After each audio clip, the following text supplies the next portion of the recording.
اور ساری بات کہی. جی جی کلندر از اے سمبل آف ڈانس کا دھمال اور ریزسٹنس اور لبریشن. مثلا اس کی جو کہانی ہے وہ یہی ہے نا کہ انہیں زنجیروں میں ڈال کے تو پھینک دیا قلعے میں, تو وہ رات کو اپنی ایک وجد میں انہوں نے ناچنا شروع کر دیا اور اس سے وہ زنجیریں پگھل گئیں اور وہ قلعہ الٹ گیا. دس از دی لیجنڈ جو بھی ہے. تو میرا کلندر جو پیرالائزڈ ہے وہ پیرالائزڈ ہے and he has forgotten that he is Qalandar. تو وہ جو سارا پلے ہے اٹس اباؤٹ وہ مجاور بھی کوئی لنگڑا ہے کوئی انا ہے کوئی اس طرح ہی ہے نا. So these are the caricatures of those beautiful tradition. اور وہ سارا جو ڈرامہ ہے وہ پروسیس ہے to remind to awaken that paralysed Qalandar. اور پھر جب وہ اٹھتا ہے تو پھر وہ کہانی ہے اس میں. That's the climax.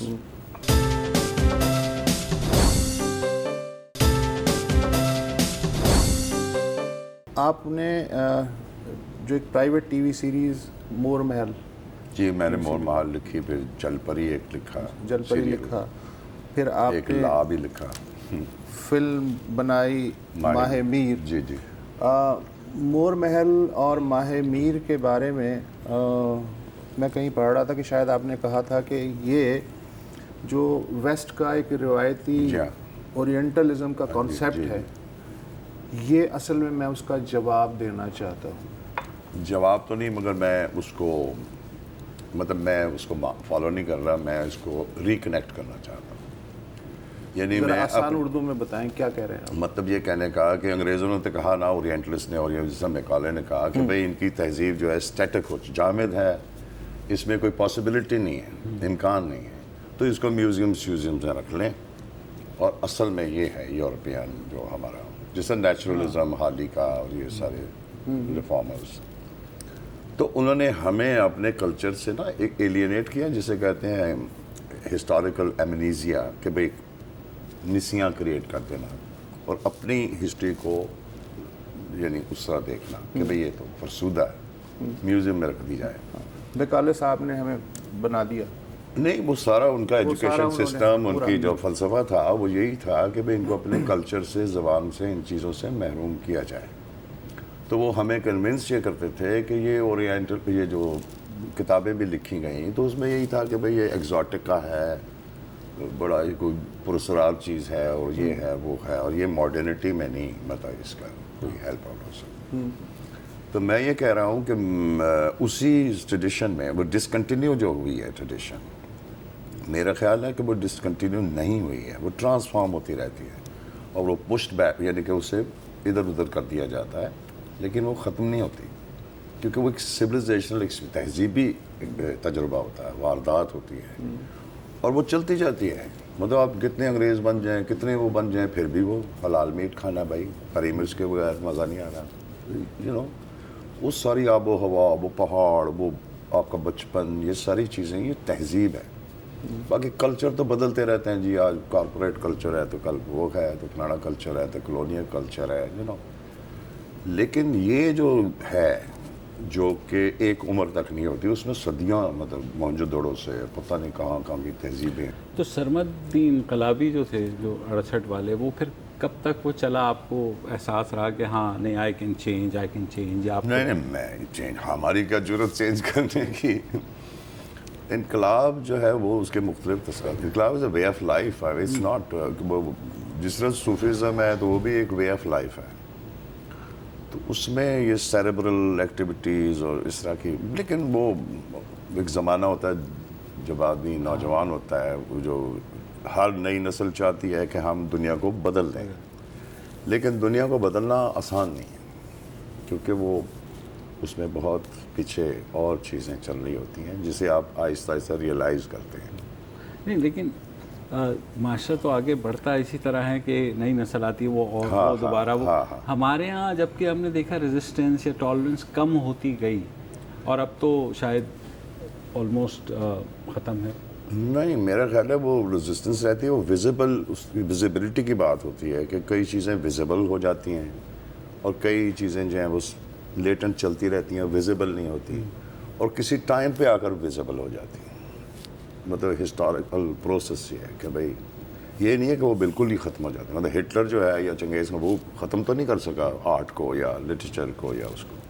اچھا پھر آپ نے یہ بھی کہا کہ اردو جو شاعری ہے اس کے جو سمبلز ہیں وہ مقامی نہیں ہیں. ہاں نہیں اسٹرکٹلی نہیں مگر جنرلی کہ مثلا گنگا جمنا جو ہے وہ نذیر اکبر آبادی کا تو مل جائے گا، لیکن باقی جو ہیں وہ فرات اور دجلہ جو ہے اس کی بات کریں گے، یا آپ کی جو ہیروئن ہے شاعری کی یا ایون ماہر میر کی بھی وہ کوئی ڈراویرین لڑکی نہیں ہے. ڈراویرین نہیں ہے. تو آپ نے کہا کہ یہ لیکن آپ خود جب آپ نے ایگزیکیوٹ کی چیزیں تو اس میں بھی آپ اسی شاید ٹریپ میں آ گئے. نہیں میں اس ٹریپ میں نہیں ہوں.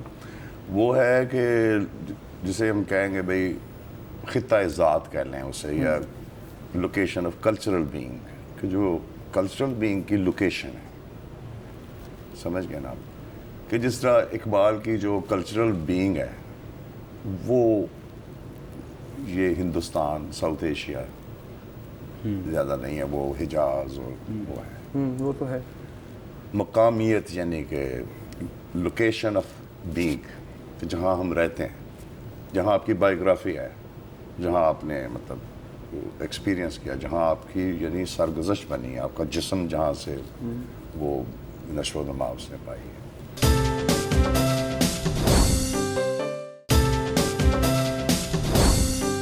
آپ کے جو مجموعے ہیں جیسے نیلی کے سورنگ، پل بھر کا بہشت، ماہ اریاں، جی پھر آپ نے کافی سے بیت، یہ نیلی کے سورنگ اور دوہا ہے، نظم ہے. ایک زمانے میں correct me if I am wrong, آپ غزل سے تھوڑے سے ہٹے ہوئے تھے. ہاں لیکن میں غزل کے خلاف نہیں تھا. میں بس وہ ایک موڈ میں تھے، نظمیں لکھی بہت زیادہ 70. اب جو آپ غزل لکھ رہے ہیں وہ تو بڑی زبردست کمال قسم کی چیزیں ہیں. وہ بھی تو ریکنیکشن ہے. تو آپ نے رجوع کیا ہے یا طبیعت ادھر آ گئی، خود ہی ہوا ہے؟ بس وہ اتفاق سے یہ بات ہوئی کہ میں باہر جا رہا تھا تو وہ میں نے کہا کتاب ساتھ لے جاؤں، تو میں نے کہا غالب کی کتاب میں لے جاتا ہوں. وہ میں بھول گیا وہاں، تو میں نے پھر غالب کے عشق میں اور غالب کی جسے کہتے ہیں انداز میں ایک غزل لکھی. تو وہاں سے پھر وہ ایک پورا اوپن ہو گئی چیزیں بہت سی. تو دین آئی گاٹ انٹو اٹ. پھر میں بہت زیادہ کلاسکس میں سمجھنے کی کوشش کی اس کو، اور پھر میں اس نتیجے پہ پہنچا کہ جو غزل ہے وہ پوسٹ ماڈرنزم سے پہلے پوسٹ ماڈرن ہے. ٹھیک ہے. اور غالب جیسا شاعر جو ہے وہ پہلے ہے پوسٹ ماڈرن دین دس. اور جو غزل کی ٹیکنیک ہے تو بڑی ایکسیسیبل نا، کہ بھائی 2 مصرعی لگانے یا تو قافیہ ردیف کرنا ہے. لیکن اگر آپ غور کریں تو وہ تو بڑی گیم ہے اس میں، مطلب غزل کی جو ٹیکنیک ہے. اور دیکھیں کلونیلزم جو ہے اس نے بڑا کوشش کی اس کو ختم کرنے کی. بہت سے شاعروں نے کہا یہ غزل تو بکواس ہے اور پتہ نہیں مجرے کی وہ ہے، طوائف ہے، وہ جوش صاحب نے کہا، اور پروگریسوز نے تو بہت زیادہ اس کو لتاڑا. لیکن غزل کو وہ ختم نہیں کر سکے. ماڈرن پوئٹری آپ دیکھ لیں، وہ جو بھی فری ورس اور یہ وہ ہوا، وہ اس کی وہ انکریج نہیں ہو رہی یہاں، لیکن غزل ابھی تک ہے. تو یہ جو غزل ہے وداؤٹ رزسٹنگ از رزسٹنگ دا کلونیل سارا وہ جو پریشر ہے. تسی اتھے بھی ہے اتھے بھی نہیں. میرا مطلب ہے کہ میں یہ اس میں ایڈیشن بات کر رہا ہوں، ورنہ تو شاعری کا ان چیزوں سے کوئی تعلق نہیں ہے. قادر الکلامی اور عبدالکلامی